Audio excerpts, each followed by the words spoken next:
We had an amazing Alga conference. Payble gave a great keynote address where we talked about how we're now working with over 75 councils across AU, NZ, and now the UK. And we have a number of core offerings, including payment of rates, water infringements, digital notices, and animal renewals, which we're so excited to speak to you about today. So for today's agenda, you can see it here. We're going to have a look at a little bit around the problem and do so in a fun way.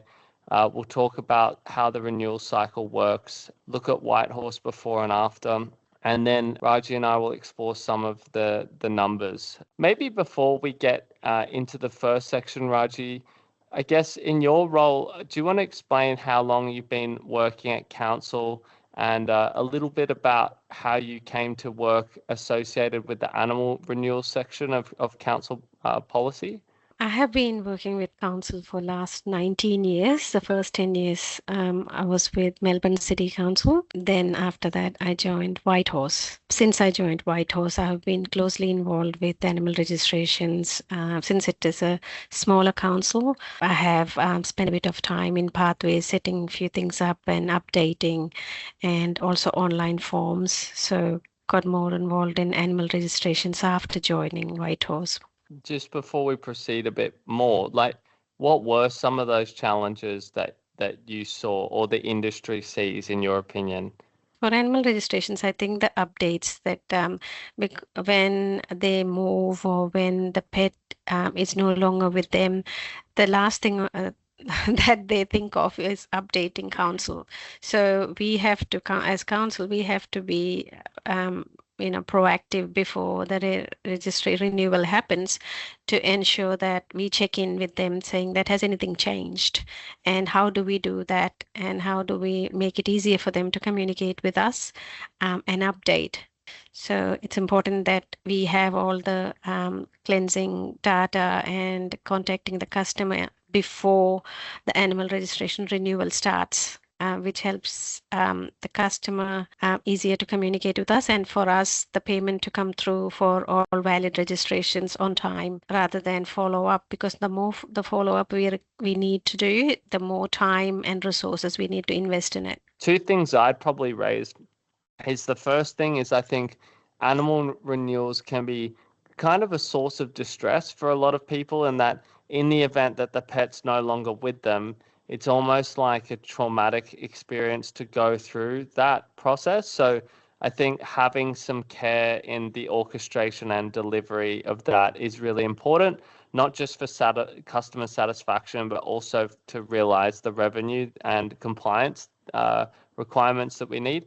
The second thing is I don't see, I think the way I'd encapsulate it is I don't see councils going big with animals. And I'll give you the example is we don't often advertise or put a lot of effort into communicating the fact that animals need to be registered, because a lot of councils know that if the process was to be fulfilled by residents, it would put a lot of strain on manual process and there'd probably be a huge surge of interest in it. So it's something that's, I think, quietly expected. But not a lot of councils broadcast too heavily. So it's not like on the front of the rates notice, there's a section that says register your animal. It's more normally part of the website. Maybe to Raji first, what do you feel? No, I agree with you. It is, it can be quite, because pets like family, and it will be harder for people when, when they lose a pet. And again, as I said before, to remember to notify the council might not be the first thing they would think of. And I think all councils would agree with that, is that we have instances where we have issued a renewal notice and they come back and say the pet as deceased, and it could be difficult for them. And for us, we don't want them to go through that.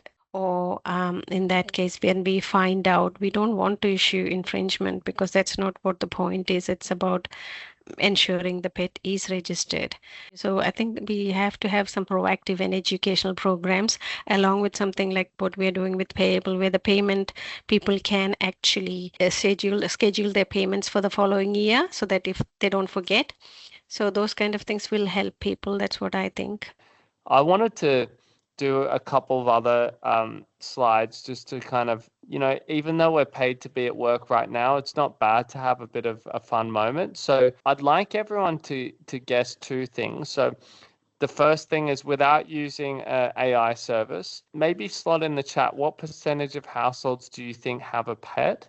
And then secondly, how many pets there are in Australia. So it's pretty impressive. There are more pets than humans right now. That's also another hint, but 73% crazy. So to me, Raji, that surprised me thinking about how many people do have a pet. I was thinking it'd be about 30-40%, thinking about apartments, but Payble research shows that we estimate between 12 and 14% are registered.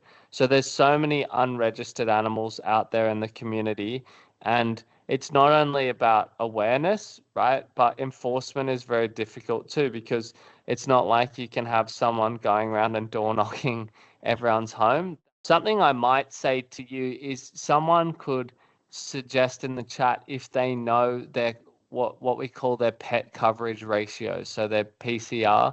Does anyone know how many pets you have registered as a proportion of property? So another way some councils measure it too is how many properties have at least one or more pets registered. But as I said, generally we see it somewhere between 12 to 14%. I just wanted to reflect quickly on Tamira.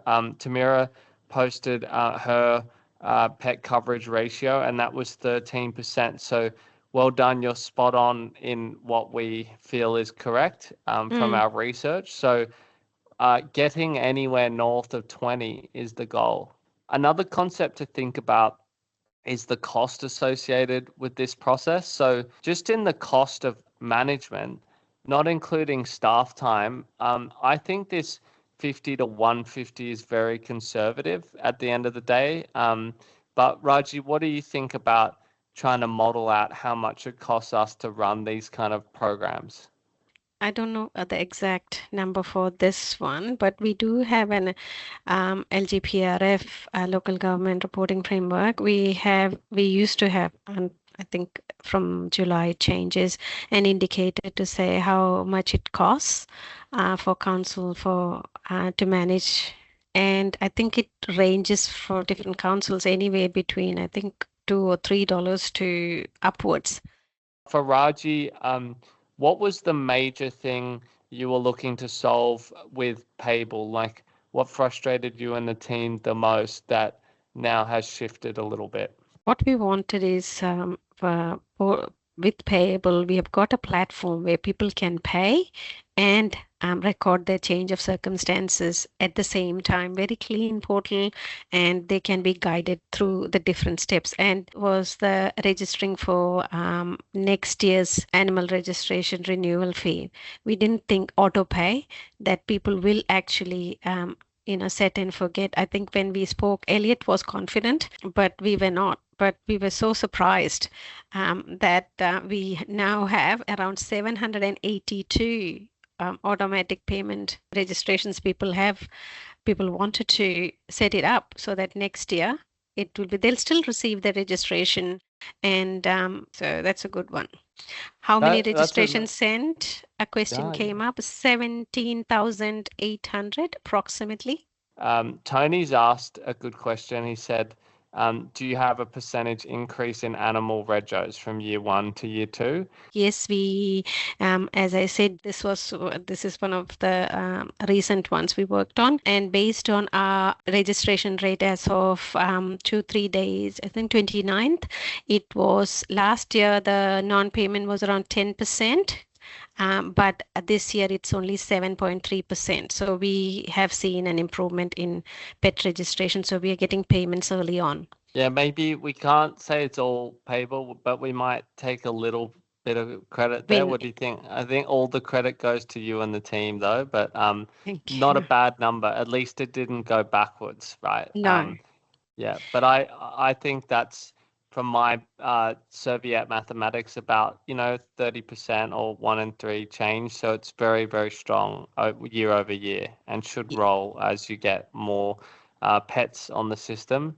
What we feel as well is, after we show you this a little bit more, You'll also be able to start collecting feedback. And so on the right, anyone who registers their pet successfully gets prompted with a quick 5-star rating where they can also leave a quick comment. And these are actually taken from Whitehorse's recent data, but it provides also senior leadership and also the elected members at council good feedback to show that this is actually working. What I think we want to do now is show you a bit about how it works and run you through the process.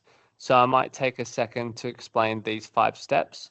So when a notice arrives, that can either be a separate notice or an additional communication that you might want to send to existing holders of animals. When they scan the QR code, all the details are pre-populated from the system that you use at council. There's 4 main systems that we support here. There's Datacom, there's also Civica, Technology One, and Im4. We also have a number of councils who look at ReadyTech products and also at Magic as well. So lots of different systems to support. Then they can pay in seconds. So we'll see that. So they don't need to use BPay or another service. And as Raji said, they have the option to switch on that set and forget auto renewal, which we'll see in the options. And what I love is that reminder before the next payment. So I think it's really important to have those prompt and automated reminders. Raji, does this look familiar? We've tried to make it quite simple and easy to see, but did you want to take us through how you see it working too? Yes. So pet owners can either go to Payable website, or they can, what they usually, I think they are doing is going by scanning the barcode, which is on the pet renewal notice, registration renewal notice, and which takes them directly to the animal. And then they either they can pay, or if they want to any change of circumstances, there's a prompt below that to show that if anything has changed regarding your pet, you can do that, and that information will comes through to council. And if they make a payment, the payment is reconciled. We use Pathway in Whitehorse, so it comes through B point into Pathway. And if it is change of circumstances, anything that doesn't require an upload of evidence, for example, a desexing certificate or something, if they're required to do, they'll be directed to the website, to council website. If not, it comes through to Pathway to using file transfer, and automatic script converts that that particular line item or changes they have requested into a CSR in Pathway. So there is no intervention required there. So that's, and the payment comes through. So that's how it works. And if they want to, while they are paying, if they want to set it up for the next year, they can do that too. What I think we also want to talk about is the change with pets. So I mentioned it before, but it's a bit sad when a pet is no longer with us. It's also a wonderful new moment when a new pet joins the family. So Raji, did you want to talk about that aspect at Whitehorse as well quickly? This was definitely a winner for us, because unlike infringements or rates where Payable offers flexible payment options, here we can't give that option to the customer. So what else could we give them using this portal is the request for a change. And other than that, the one important thing is they can upload their pets photos, which is which would be a highlight when we are working with Payable team. That's the future state, is that we're working with the Payable team for our officers to have access to those photos. So that will help with reunification rates, hopefully, because we can actually see how the pet looks. Raji, on average in the past, like if someone overpaid on an animal, did you keep it in credit, or did you have to reverse a certain amount to make sure it was accurate as well? No, we have to do the refund, but when the reconciliation didn't actually happen automatically during the busy time, definitely not. And we had BPay is an issue because of the payment might not be complete, it might be over or under, and we can only accept, we have to refund. And if there is a small underpayment, we cannot follow up or we don't follow up depending on what the policy is. So it is a nightmare trying to reconcile those ones. And it doesn't happen automatic. Ideally, we want it to happen exactly in that year. Sometimes it overlaps, which shows the in credit. We had even one instance where somebody had done an automatic payment for I think monthly or something to come through. So it took us few months before we realized this person is paying monthly. Raji alluded to it before, but the reminders are so substantial on the platform. So if your card's coming up for expiry, if you've made a failed payment, to tell you that you have a payment, there's all sorts of reminders. So are you having to send any reminders now, or do you let the system do its work? So are there any manual SMSs you have to send, or do you just sit back and relax now? I think what do we use? We used to use, I think it was MailChimp, and we now this is the first year we with Payble. Payble did send SMS reminders and emails for follow up, so that was really good. And it was interesting to see that because when it was sent through Payble, we were monitoring it, and I think it's minutes after we sent, we started receiving few payments. So that was very interesting. So people, yes, we are seeing improvement, but we next year onwards. So we had a mix this year. We sent some because we were still ironing out few issues, but moving forward, we prefer to go with Payable because then it set reminders. But from next year, it would be all with Payable because it's so efficient. We don't need to know about anything. We don't need to worry about anything. It's scheduled on the date. It gets done, and we can see the results immediately.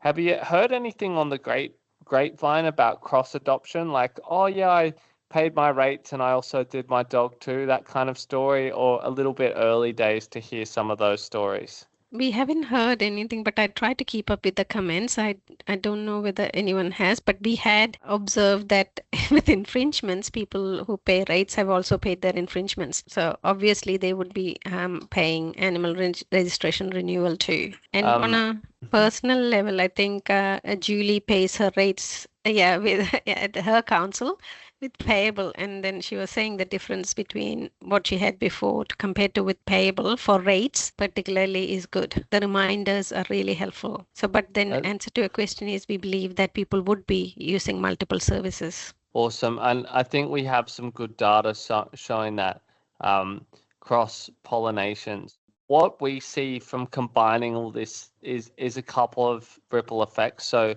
we obviously want less manual work for the team. We want to increase the compliance. And as we spoke about earlier, it's very poor compliance today from the community. So trying to get that up. I also think it does come down to dollars and cents. And I think what we see just in a basic sense is the more we can keep that cash flow on track and the less we write off, the more interest we can earn, especially in the economy right now with interest rates looking like they might increase again shortly. That is actually money that can be spent on other community projects. And really, it may actually result in more lovely doggy and cat related facilities in the community. Maybe with that extra revenue, councils can put it towards some of those projects towards the pet owners. But I think that is the triple threat, the compliance revenue and less manual work from doing this. And as I said, I think that this interest earned is the most underrated feature that is non-pet related, i.e. the money that can go back into council's pocket is fairly significant. Something that we've noted too is it hasn't just been a surge at the beginning. Each month since it launched, you've had more and more people paying and taking up this option. So it probably shows that there's constant demand for it, in the community. Have you also seen that? I know we saw some of your numbers, but it looks like a uptake each and every month since it went live. Yes, it has been uptake for both for payments and auto renewals. So that's from the auto payment end. But yes, the other side as well, more and more people are opting for payable. We have our first councils going live around Australia and New Zealand with our new digital notices product. That will give councils the ability to receive payments like they never have before, because when they send the notice, it'll be very quick and easy for people to pay it in that same motion, which today is very disjointed. That means you could have a system to renew, to pay, manage, and to send, which is groundbreaking in the industry where all of that's been separate to this point. Raji, I've appreciated you being on here, contributing some excellent comments. Before we go to Q&A, I think what would be your one final comment for everyone listening? If they're out there thinking about this for their council, what would you advise them if it was, say, yourself 12 or 24 months ago? I would say more less than 12 months. I think the first the inception phase was actually late August. Since then, we have come a long way, and we are pleasantly surprised with what annual registration renew Payable has offered. It's definitely worth exploring, and it's the more people we have on this, the more we can enhance the customer experience and also integration for us. We really appreciate you coming on and everyone here. We finished bang on time, which is excellent. I'd like us all to go to our React section and let's give Raji a round of applause if you have a second. We really appreciate your time and we wish you all the best end of financial year. Get some good savings tonight on online shopping, and we'll see you again for our next webinar, where we'll be releasing the National Arrears Report, which examines where does your council rank in terms of 0 to 580 in terms of financial sustainability. So stay posted for that. In the meantime, have a beautiful rest of the day, and we'll see you again soon.